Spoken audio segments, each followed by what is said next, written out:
Je suis dans ma démarche beaucoup moins avancée, je vais beaucoup moins loin que M. Chomsky, c'est-à-dire que j'avoue n'être pas capable de définir, il n'y a plus forte raison de proposer un modèle de fonctionnement social idéal pour notre société scientifique ou technologique. En revanche, une des tâches qui me paraît urgente, immédiate, avant même toute autre chose, c'est celle-ci.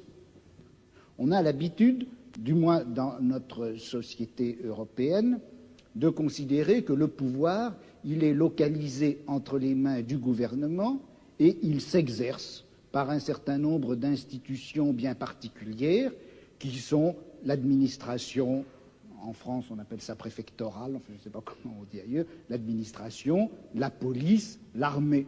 On sait que toutes ces institutions-là sont faites pour transmettre les ordres, les faire appliquer et punir les gens qui n'obéissent pas. Mais je crois que le pouvoir politique, il s'exerce encore, il s'exerce en outre, de plus, par l'intermédiaire d'un certain nombre d'institutions qui ont l'air, comme ça, de n'avoir rien de commun avec le pouvoir politique, qui ont l'air d'en être indépendantes et qui ne le sont pas. On sait bien que l'université, d'une façon générale, tout le système scolaire, qui, en apparence, est fait simplement pour distribuer le savoir, on sait que cet appareil scolaire est fait pour maintenir au pouvoir une certaine classe sociale et exclure des instruments du pouvoir toute une autre classe sociale. Quelque chose comme la psychiatrie, qui en apparence aussi n'est destinée qu'au bien de l'humanité et à la connaissance des psychiatres, la psychiatrie est encore une certaine manière de faire peser un pouvoir politique sur un groupe social. La justice également. Bon, et il me semble que la tâche politique actuelle dans une société comme la nôtre, c'est de critiquer le jeu des institutions apparemment les plus neutres et les plus indépendantes, de les critiquer, de l'attaquer de telle manière que la violence politique qui s'exerçait obscurément en eux surgisse et pour qu'on puisse lutter contre elle. À vouloir tout de suite, enfin si on cherche tout de suite à donner le profil et la formule de la société future sans avoir bien fait la critique de tous les rapports de violence politique qui s'exercent dans notre société, on risque de les laisser se reconstituer, même à travers des formes aussi nobles, apparemment aussi pures que celles du syndicalisme anarchiste. Yes, I would certainly agree with that, not only in theory but also in action. That is, there are two intellectual tasks. One, and the one which I was discussing, to try to create the vision of a future just society. Another task is to understand very clearly the nature of power and oppression and terror and destruction in our own society. And that certainly includes the institutions you mentioned, as well as the central institutions of any industrial society, namely the economic, commercial, and financial institutions, in particular, in the coming period, the great multinational corporations, which are not very far from us physically tonight. Those are the basic institutions of oppression and coercion and autocratic rule that appear to be neutral. After all, they say, well, we're subject to the democracy of the marketplace. Still, I think it would be a great shame to lose or to put aside entirely the somewhat more abstract and philosophical, if you like, task of trying to draw the connections between a concept of human nature that gives full scope to freedom and dignity and creativity and other fundamental human characteristics, and relates that to some notion of social structure in which those properties could be realized, in which meaningful human life could take place. And in fact, if we are thinking of social transformation or social revolution, though it would be absurd, of course, to try to draw out in detail the point that we're hoping to reach, still we should know something about where we think we're going. And such a theory may tell it to us. Oui, mais alors là, est-ce qu'il n'y a pas un danger?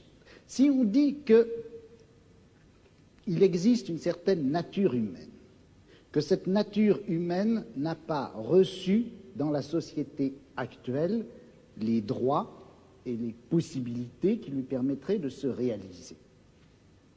C'est bien ce que vous avez dit, je crois. Mais si on admet cela, est-ce qu'on ne risque pas de définir cette nature humaine à la fois idéale et réelle, cette nature humaine cachée et réprimée jusqu'à présent, est-ce qu'on ne risque pas de la définir dans des termes que nous empruntons à notre société, à notre civilisation, à notre culture? Je vais prendre un exemple qui est un peu caricatural. Mais le marxisme d'une certaine époque, à la fin du XIXe, au début du XXe siècle, le marxisme admettait en effet que dans la société capitaliste, l'homme ne recevait pas toutes ses possibilités de développement et de réalisation, que la nature humaine était effectivement aliénée dans le système capitaliste. Et le marxisme rêvait d'une nature humaine enfin libérée. Or, cette nature humaine, quel modèle utilisait-il le marxisme de cette époque-là, du XIXe, du début du XXe siècle, quel modèle utilisait-il pour la concevoir, pour la rêver? C'était en réalité le modèle bourgeois. Le marxisme a considéré qu'une société heureuse, c'était une société qui faisait place, par exemple, à une sexualité de type bourgeois, à une famille de type bourgeois, à une esthétique de type bourgeois. Et c'est d'ailleurs tellement vrai que c'est comme ça que ça s'est passé en Union soviétique, où sous prétexte de réaliser une société où l'homme réaliserait enfin sa nature, on a reconstitué une espèce de société à la fois réelle et utopique qui est transposée de la société bourgeoise du XIXe siècle. De sorte que, est-ce que la notion de nature humaine, vous-même, en commençant, vous reconnaissiez, je crois qu'on ne savait pas très bien ce que c'était que cette nature humaine. Alors, est-ce qu'il ne risque pas de nous induire en erreur? Vous savez que Mao Tse-tung parlait de nature humaine bourgeoise et de nature humaine prolétarienne, et il considère que ce n'est pas la même chose. Well, you see, I think that in the intellectual domain of political action, that is, the domain of trying to construct a vision of a just and free society on the basis of some notion of human nature, in that domain we face the very same problem that we face in immediate political action.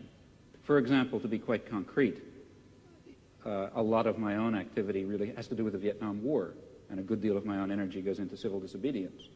Well, civil disobedience in the United States is an action undertaken in the face of considerable uncertainties about its effects. For example, it threatens the social order in ways which, let's say, one might argue, bring on fascism. That would be very bad for America, for Vietnam, for Holland, and for everyone else. So there's a danger, that is one danger in undertaking this concrete act. On the other hand, there's a great danger in not undertaking it. Namely, if you don't undertake it, the society of Indochina will be torn to shreds by American power. And in the face of those uncertainties, one has to choose a course of action. Well, similarly, in the intellectual domain, one is faced with the uncertainties that you correctly pose. Our concept of human nature is certainly limited, partial, socially conditioned, constrained by our own character defects and the defects and the limitations of the intellectual culture in which we exist. Yet at the same time, it's of critical importance that we have some direction, that we know what impossible goals we're trying to achieve if we hope to achieve some of the possible goals. And that means that we have to be bold enough to speculate and create social theories on the basis of partial knowledge while remaining very open to the strong possibility, in fact overwhelming probability, that at least in some respects we're very far off the mark.